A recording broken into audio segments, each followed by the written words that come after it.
자, 이삭이라고 하는 인물을 우리가 살펴보는데 1절 한번 보세요. 아브라함 때의 첫 흉년이 들었더니 그 땅이 또 흉년이 들매 이삭이 그랄로 가서 블레셋 왕 아비멜렉에게 이르렀더니 2절 여호와께서 이삭에게 나타나 이르시되 애굽으로 내려가지 말고 내가 내게 지시하는 땅에 거주하라.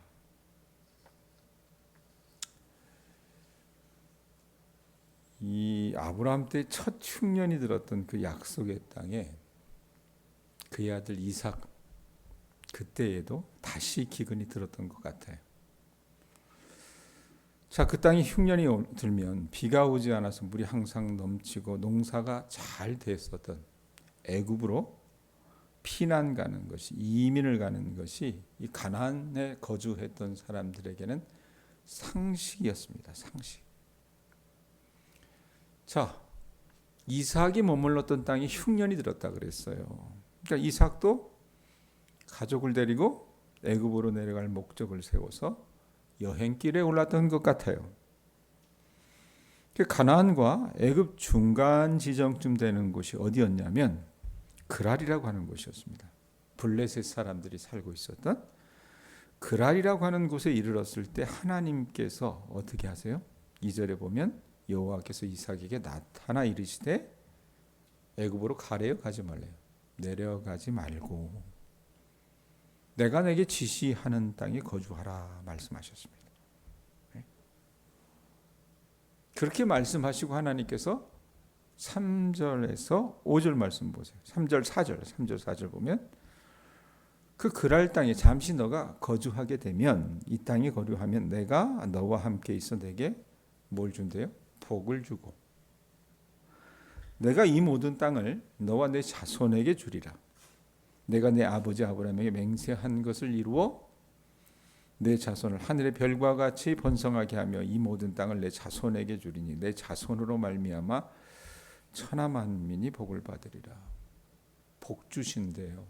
자, 근데 그 복이 이삭 당대에게만 주는 복이 아니라 거기 보면 뭐라고 얘기합니까? 너와 네 자손에게 주리라. 이 모든 땅을 내 자손에게 주리니 내 자손으로 말미암아 천하 만민이 복을 받는데요. 그러니까 이 말씀 준비하면서 또 지금까지 제가 쭉 생각해 보는 것은 현 시대 여러분 예수 믿는다고 하는 사람들이 자식이라고 하면 그렇게 금이야 오기 하는 것이 지금만 그랬던 건 아닌 것 같아요. 그때도 다르지 않았다는 겁니다. 자, 그런데 복을 주시는 복의 근원은 누구예요? 하나님이잖아요. 그 아브라함이 어떻게 해서 복을 얻게 되었는가? 그걸 하나님께서 부연 설명하시는 게 5절입니다. 5절에 뭐라고 말씀을 하세요? 이는 아브라함이 내 말을 순종하고 내 명령과 내 계명과 내 율례와 내 법도를 지켰음이라 이 표현을 하세요. 분명히 4절에 내 자손을 하늘의 별과 같이 번성하게 하며 이 모든 땅을 내 자손에게 주리니 내 자손으로 말미암아 천하 만민이 복을 받으리라. 이 말씀은요 이삭에게 하셨던 말씀이 아니라 모리아산에서 이삭이 아버지 아브라함과 함께 들었던 약속의 말씀이었어요. 그 모리아산에서 여러분 아브라함이 이삭을 가져다 바치라는 하나님의 그 명령을 듣고 순종했을 때에 하나님께서 이런 말씀을 해주셨다 그 말입니다. 이삭도 그 말이 기억났을 거예요. 그랬을 때 하나님께서 부연 설명하신 것이 5절이라 그랬어요. 아브라함이 왜 복을 받았느냐?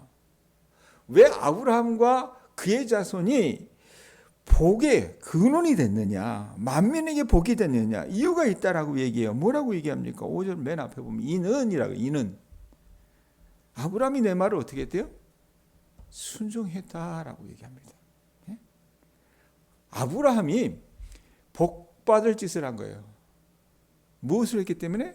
하나님의 말씀이 순종했기 때문이라고 얘기합니다. 그러면서 하나님의 말씀을 순종한다는 것은 과연 무엇이냐? 5절 뒷부분에 보면 뭐라고 얘기합니까? 내 말을 순종했다. 순종하고 나서 그 다음에 뭐라 그래? 내 명령과 하나님의 명령, 그 다음에 계명, 율례, 법도를 지켰다라는 표현을 합니다. 아브라함이 세계 만민을 복되게 할 수 있는 백성이 조상이 된 이유는요, 세계 만민에게 하나님의 다스림을 매개하고 구현해 줄 하나님의 그 명령, 하나님의 계명, 하나님의 율례, 하나님의 법들을 어떻게 떠들기만 한 것이 아니라 그것을 지켰다는 얘기입니다. 순종함으로써. 그렇기 때문에 여러분, 이 택한 백성이라고 하는 이 선민 사상의 핵심은 그들이 누리게 될 특권을 어떻게 해요? 옹호하는 것이 아니라 마땅히 그들이 지켜야 할 책임을 다하는 것이라 볼 수 있다 그 말입니다. 세계 만민이 다 하나님께 불순종하더라도 하나님께서 선택하셨던 아브라함과 그 후손은 하나님의 말씀을 듣고 순종하며 하나님의 법도 율례 계명을 지켜야 한다는 얘기. 그래야 그들이 어떻게 해요? 복받는다는 얘기입니다.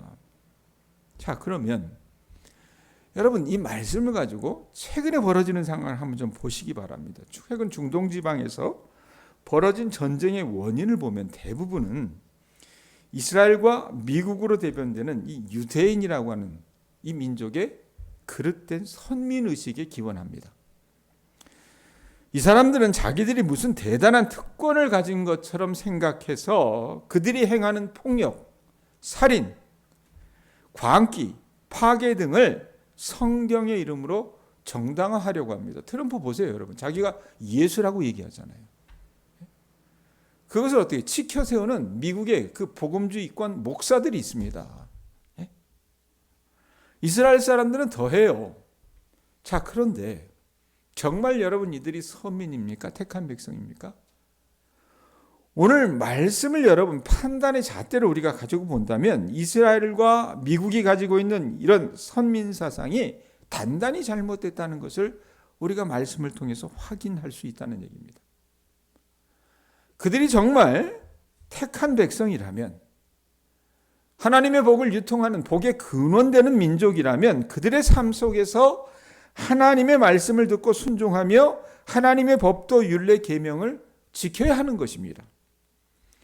인간의 불순종과 죄악을 경계하고 그것을 상쇄시킬 정도로 하나님께 순종하고 하나님의 모든 계명과 율례, 법도와 명령을 신실하게 지켜나가는 그 자들, 그런 민족이 하나님께서 주시는 복을 세계 만민에게 어떻게 해요?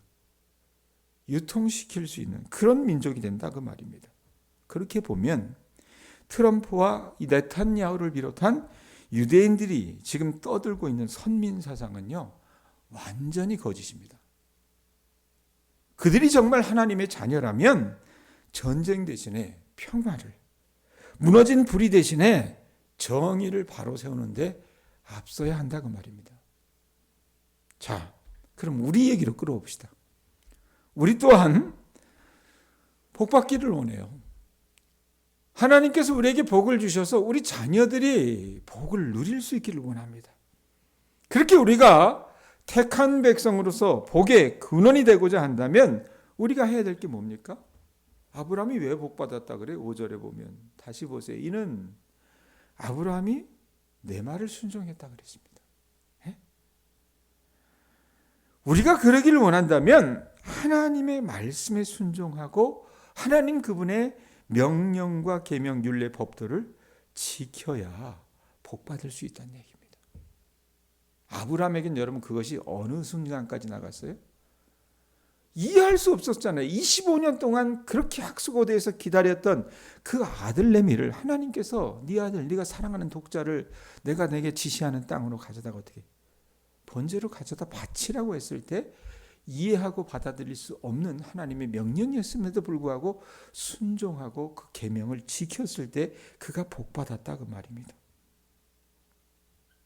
여러분, 우리가 은혜 입은 자로서 우리의 삶이 어떠한지 이 새벽에 여러분들이 한번 점검해 보실 수 있었으면 좋겠습니다.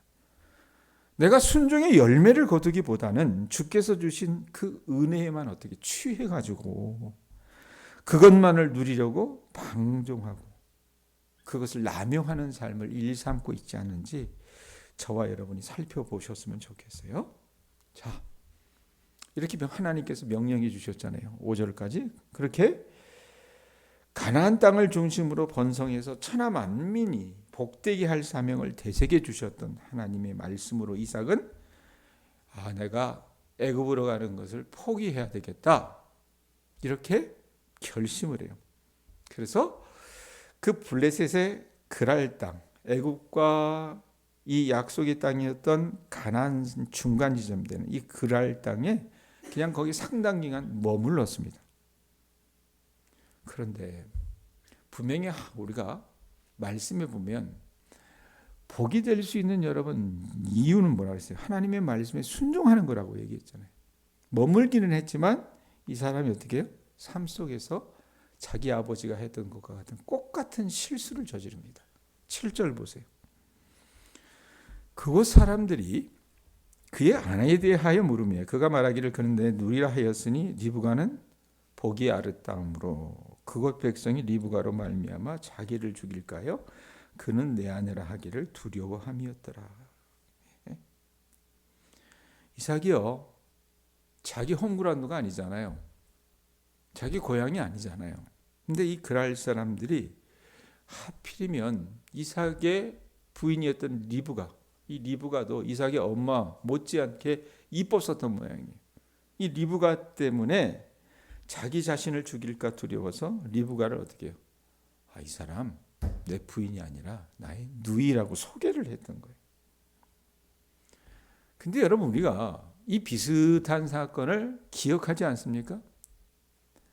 창세기에 보면 창세기 20장에 아브라함과 사라 부부의 속임수 사건이 있었습니다. 그때도 여러분 이 블레셋 땅에 아비멜렉 왕이 우연히 창문을 통해서 아비멜렉 왕이 하나님의 계시를 통해서 알게 돼요.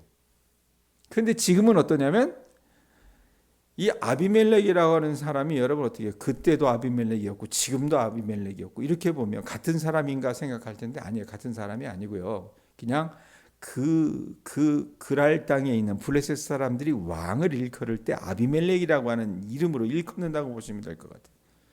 이 왕이 우연히 창문을 통해서 뭘 봤냐면 이 이삭이 리브가를 껴안는 장면을 보게 된 거예요. 그 진실을 알게 된 왕이 어떻게 합니까? 이삭을 불러가지고 책망하는 게 10절에 나오고 9절 10절에 나옵니다. 9절에 보세요. 아비멜렉이 이삭을 불러 이르되 그가 분명히 내 아내거늘 어찌 내 누이라 하였느냐. 이삭이 그에게 대답하되 내 생각에 그로 말미암아 내가 죽게 될까 두려워하였음이로다. 10절 아비멜렉이 이르되 내가 어찌 우리에게 이렇게 행하였느냐. 백성 중 하나가 내 아내와 동침할 뻔하였도다. 내가 우리 죄를 우리에게 입혔으리라. 아니 왜 공공연히 거짓말을 해서 나의 백성이 내 아내를 범할 수 있는 덫을 놓았느냐. 내가 우리 백성 중 하나를 죄짓게 할 뻔했다라고 얘기하는 거예요. 그렇게 꾸짖으니까 이삭이 어떻게 변명합니다. 여러분 근거가 있는 변명이긴 했죠. 자기가 죽게 될까 두려워서. 지금 시대가 아니라니까요. 남의 여자를 취할 수 있어요. 어떻게 합니까? 죽여버리면 되는 거예요. 남자를. 그래서 데려올 수 있었다는 얘기입니다. 그러니까 그것이 두려워서 그렇게 했다라고 변명하는 거예요. 자, 그런데 하나님이 중간 이 뒤에서 일하신 거죠. 사실 배후 속에서. 그 이야기를 듣고 아비멜렉이 어떻게 합니까? 이방의 왕임에도 불구하고 자기가 이삭을 지켜주겠다고 해요. 자기가 이삭의 보호자가 되어주겠다고 얘기하는 게 11절입니다. 11절 보세요. 아비멜렉이 이에 모든 백성에게 명하여 이르되 이 사람이나 그의 아내를 범하는 자는 죽이리라. 이 표현을 합니다. 자, 한번 보세요, 여러분. 하나님이 분명히 이 애굽으로 내려가라고 하는 이삭을 멈추게 하시고 그에게 자기 아버지와 함께 모리아산에서 들었던 그 약속의 말씀을 듣게 하시면서 왜 그 아버지와 자신 그리고 자기의 자손들이 복이 될 것이라고 하는 것인지를 말씀해 주셨다 그랬어요. 그건 뭡니까? 하나님의 말씀에 순종했기 때문에 그의 계명과 율례와 법도를 지켰기 때문이라 그랬어요. 그러면 어떻게 해요? 삶 속에서 그걸 지켜야 되는데 이삭은 어떻습니까? 이삭은 여러분 사실 그렇게 특출난 사람은 아니었어요. 그냥 일반적인 사람이 성격도 유순해요. 사실을 보면. 그 꼭 우리하고 닮은 사람인데 막상 살아가려다 보면 어떻습니까? 이런 문제가 걸리는 거예요. 이삭도 아브라함이 처음에 그랬던 것처럼 하나님께서 이삭 자신뿐만 아니라 그의 아내도 지켜주실까? 여기는 나의 어떤 본향이 아니잖아. 그랄 땅이라고. 그러니 적당히 둘러대야 되는 거 아니야. 이런 어떤 생각을 해서 하나님이 자신과 자신의 아내를 지켜주실 거라고 하는 그 믿음이 확고하지 못했던 것 같아요. 그래서 살기 위해 어떻게 둘러댄 거예요. 그러다가 이 망신을 당한 거라 그 말입니다. 자, 그런데 여러분, 우리도 살아가면서 보면 이런 이삭과 같은 변명, 이삭과 같은 거짓 속임을 할 때가 많이 있어요. 왜? 살다 보면 어때요? 정말 하나님이 내 인생 가운데 나를 지켜주시고 인도하시고 보호하실까? 이런 것들에 대한 확신이 여러분 굳건하게 들지 못할 때가 있어요. 차라리 살아야 되니까 남들 다 그렇게 사는데 어쩔 수 없는 일 아니겠느냐. 그러니 이번 한 번만 어떻게 해요? 딱 눈 감고 둘러대자. 이렇게 생각하면서 양심을 속이고 사람들을 기망할 때가 적지 않이 있다고 말입니다. 그러다가 이삭처럼 망신을 당해요. 제가 이 아브라함의 이야기를 여러분들과 같이 나누면서 이 창세기를 나누면서 우리 교우들에게 그런 얘기했어요. 하나님을 신뢰한다는 것이 과연 무엇이겠느냐. 여러분, 그 주제는 오늘 이 말씀에도 해당되는 것 같아요.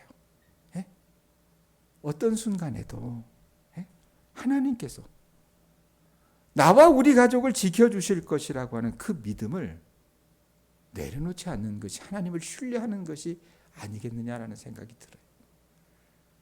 우리는 여러분 대부분 어때요? 나에게 불리한 상황이 되면은 타협합니다. 그리고 적당히 둘러대요. 그런데 그것은 하나님을 신뢰하는 모습이 아니라는 얘기예요.